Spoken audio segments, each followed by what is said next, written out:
បន្តទៅកាន់សេចក្តីជូនទៅនឹងបកាទី20ចំណុច28សម្ដេចពុកឃើញខ្ញុំកាត់សក់ខ្លួនឯងចោលហ៎សម្ដេចពុកឃើញខ្ញុំកាត់សក់ខ្លួនឯងចោលហ៎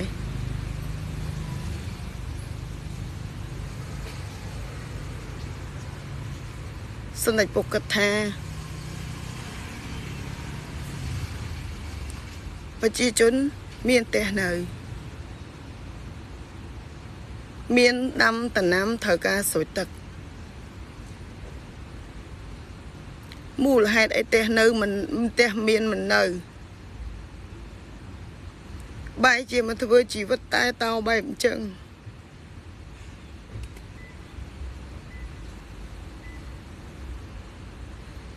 ទោះពីមុនមកខ្ញុំអត់ដែលមានរឿងអីក៏ខ្ញុំមិនមែនធ្លាក់ខ្លួនដល់ថ្នាក់មកធ្វើជីវិតតែតោដើរតាមផ្លូវអញ្ចឹងដែរក៏ខ្ញុំមានការងារមានប្រាក់ខែរាប់ពាន់ខ្ញុំមាន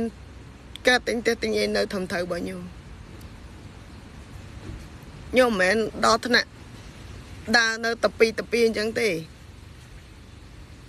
ដឹកតែខ្ញុំអត់ធ្មត់ប៉ុណ្ណាអ្វីដែលកូនចៅសម្ដេចពុកបានធ្វើ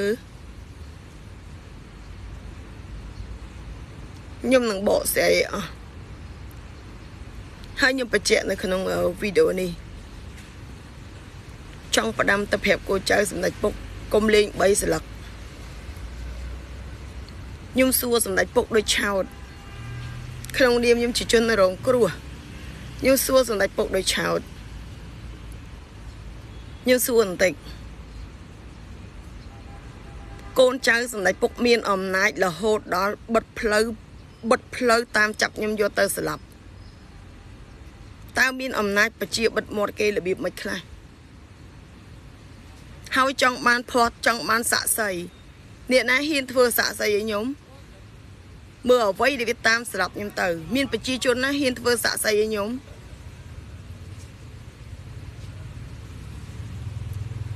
មួយទៀតផោះតាំង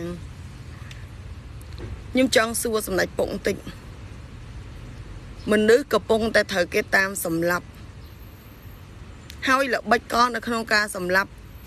គឺប្រើការស្រូបសម្លេងតាមរយៈការដាក់ទូរស័ព្ទនៅចិត្តខ្លួនគឺជាល្បិចកល Cyber Security នៅក្នុងការចាប់សម្លេងចាប់ទីតាំងតាមរយៈទូរស័ព្ទនៅពេលដែលគេស្លាប់មានពេលណាទៅថតផោះតាំងគេស្លាប់នឹងមានពេលណាទៅបើកទូរស័ព្ទថតផោះតាំងទាំងអស់ហ្នឹងនៅពេលណាដែលក្រុមឃាតករប្រើល្បិចកលនៅក្នុងការតាមចាប់សម្លេងស្វែងរកទីតាំងតាមល្បិចកល Cyber Security អ្វីដែលជនរងគ្រោះគួរធ្វើបំផ្លាញទីតាំងបើខ្លួនឯងកុំឲ្យពួកក្រុមឃាតករចាប់ទីតាំងដែលខ្លួនឯងកំពុងតែស្ថិតនៅបានសំបីតែបិទទូរស័ព្ទហ្នឹងមិនមែនត្រឹមតែបិទម៉ាស៊ីនធម្មតាទេត្រូវបិទ Airplane ហើយទៅបិទទូរស័ព្ទចោលទៀតបើយល់ល្អហ្មងគឺដកស៊ីមចេញហើយមានការយើងនៅខាងក្រោមយើងនៅក្នុងទេសយើងនៅខាងក្រោមមានការចាក់ទឹកអាស៊ីតនៅលើតបទេសដើម្បីឲ្យធ្លុះតបទេសហើយរមើពលឺនៅក្នុងផ្ទះថាយើងនឹងនៅម្ដុំណាតើពេលវេលាហ្នឹងឲ្យយើងគួរបើកទូរស័ព្ទទៅថតយកផោះតាំងនឹងអត់សំបីតែពេលដែលវាឡើងតាមតបទេសខ្ញុំមុនដំបូងក៏ខ្ញុំយកទូរស័ព្ទដែលបើកហ្នឹងដាក់ចូលក្នុងអាវខ្ញុំដែរបិទពលឺកុំឲ្យចេញហើយវាផ្ញើសារមក2ដងផ្ញើសារមក2ដងដើម្បីឲ្យវាលោតភ្លើងឲ្យដឹងថាខ្ញុំនឹងនៅកន្លែងណាព្រោះវាចាក់ទឹកអាស៊ីតលើតបទេសខ្ញុំឲ្យវាតាមដានខ្ញុំនឹងពីលើតបទេសមកទើបខ្ញុំយកទូរស័ព្ទនឹងតម្លាក់ចូលនៅក្នុងអាវរបស់ខ្ញុំអ្នកដែលសួរខ្ញុំរកផោះតាំងហ្នឹងព្រោះដឹងថារបស់ហ្នឹងវាអាចមានបានណាព្យាយាមរកល្បិចកលគ្រប់មុខទាំងអស់តែក្នុងនាមខ្ញុំជាជនរងគ្រោះខ្ញុំអត់ត្រូវការនិយាយអីច្រើនទេខ្ញុំនឹងប្រើសិទ្ធិអំណាចជាជនរងគ្រោះបកស្បែកមុខមនុស្សមានសិទ្ធិនៅក្នុងការនិយាយថាជាអ្នកណាជាឃាតករ ព្រោះពេលគេស្លាប់ខ្ញុំអត់មានអ្នកណាគេម្នាក់ជួយខ្ញុំទេអញ្ចឹងហើយពេលដែលខ្ញុំនៅមានខ្យល់ដង្ហើមខ្ញុំនឹងហៅឈ្មោះឃាតករធ្វើអីធ្វើការឲ្យអ្នកណាតួអ្នកនងជាកូនចៅរបស់នាយករដ្ឋមន្ត្រីក៏ដោយត្រូវតែបើកបង្ហាញបើមិនបើកបង្ហាញទេបើវាស្លាប់ខ្ញុំម្ដងទៀតគ្មានអ្នកណាគេដឹងថាអ្នកណាជាអ្នកសម្លាប់ខ្ញុំទេនេះខ្ញុំបញ្ជាក់នៅក្នុងវីដេអូនេះរឿងមួយចំនួនណាអាចមានភ័ស្តុតាងដោយករណីវាចូលដាក់ថ្នាំពុលក្នុងផ្ទះខ្ញុំអាហ្នឹងអាចទាមទារភ័ស្តុតាងតែរឿងដែលគេប្រើ Cyber Security ចូលសម្រាប់ខ្ញុំអត់អាចទៅបើកទូរស័ព្ទបើកពលឺទូរស័ព្ទចាំថតភ័ស្តុតាងបានទេខ្ញុំបញ្ជាក់ឲ្យច្បាស់អញ្ចឹងព្រោះដល់ថ្នាក់វិហារណាយកអា Cyber Security ការក្តោបក្តាប់ព័ត៌មានសម្លេងទីតាំងដើម្បីចាប់កន្លែងនេះខ្ញុំកំពុងតែនៅគិតពិចារណាមុននឹងការទៀមទារកភ័ស្តុតាងអ្នកណាក៏ដោយនិយាយរឿងភ័ស្តុតាងមួយខ្ញុំនឹងនិយាយហេតុផលតើតើទៅនឹងល្បិចកសម្រាប់ខ្ញុំណាដោយប្រើល្បិចក Cyber Security នៅក្នុងការចាប់ពលឺនិងចាប់ទីតាំងកន្លែងនេះខ្ញុំនៅ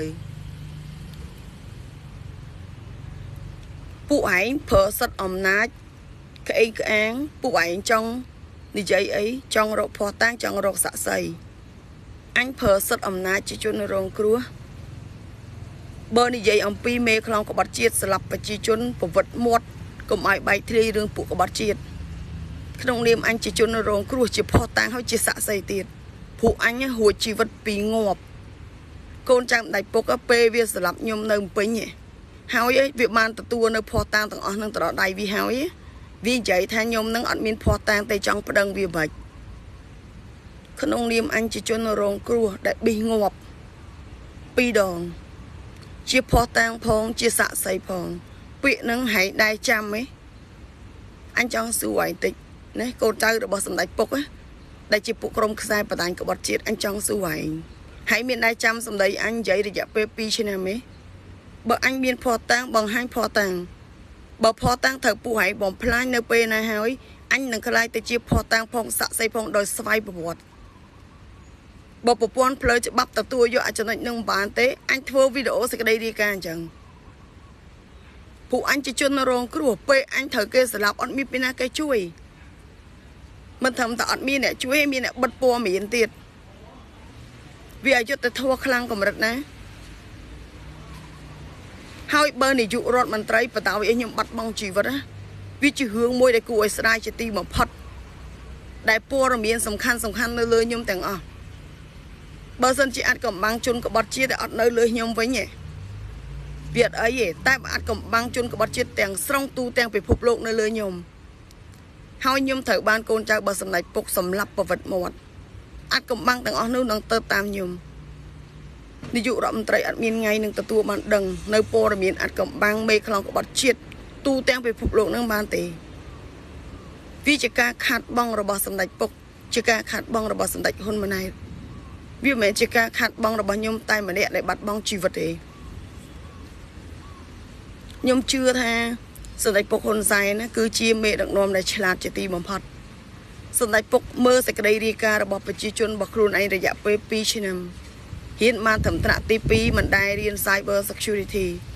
តែអាចចាប់ជាប់គ្រប់ចំណុចទាំងអស់បានតើប្រជាជនរបស់ខ្លួនឯងឆ្លាតឬល្ងងហើយនៅពេលដែលគេតាមស្លាប់ប្រជាជនអាចយករួចខ្លួនបានបញ្ជាក់អំពីអីសមត្ថភាពរបស់ប្រជាជនដែលស្ថិតនៅក្រោមការដឹកនាំរបស់សម្ដេចពុកខ្លួនឯងមានសមត្ថភាពធ្វើបានកម្រិតណាអាចហត់យកគេខ្លួនបានខ្ញុំអត់ចាំបាច់ត្រូវការឲ្យអ្នកណាគេអាណិតខ្ញុំឬតសាខ្ញុំទេខ្ញុំគ្រាន់តែនិយាយពាក្យមួយម៉ាត់ថា